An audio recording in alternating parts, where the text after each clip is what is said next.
take a good look at this graph.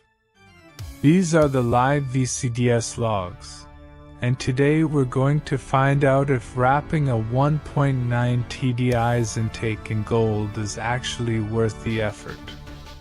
Under the hood of a Passat B5.5 PD100, space is incredibly tight. The intake piping sits right next to the turbo and the exhaust manifold.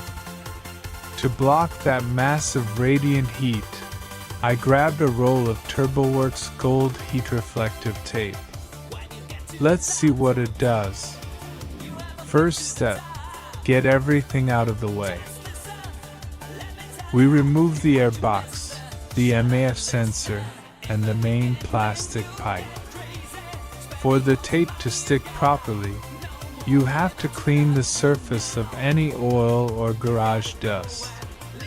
It's not hard work, but it definitely takes some time. This is where the patience test begins.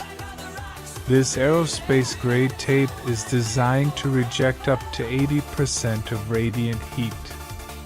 On the straight sections it goes on smoothly, but when you hit the bends, the fun starts.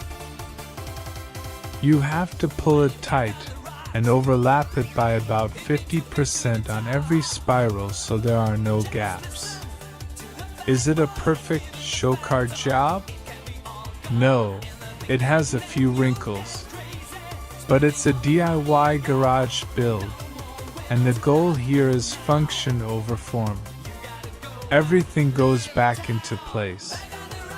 We tighten the clamps and make sure nothing is rubbing. Also, while I had the laptop plugged in, I checked the instruments group in VCDS. It turns out the TOG sensor on the oil pan reads live oil temperature, not just the oil level. That's a great tool to know exactly when your oil is fully warmed up and the engine is actually ready to be pushed hard. And here is the final result. Looking at the TuneZilla logs, the data is clear. The intake air temperature still sits about 20 degrees Celsius above ambient under load. That's perfectly normal, because the IAT sensor is located after the intercooler, and the air gets superheated when compressed by the turbo anyway. But the gold wrap protects the plastic piping and provides a cooler baseline entering the compressor. Want to drop those underhood temperatures even more?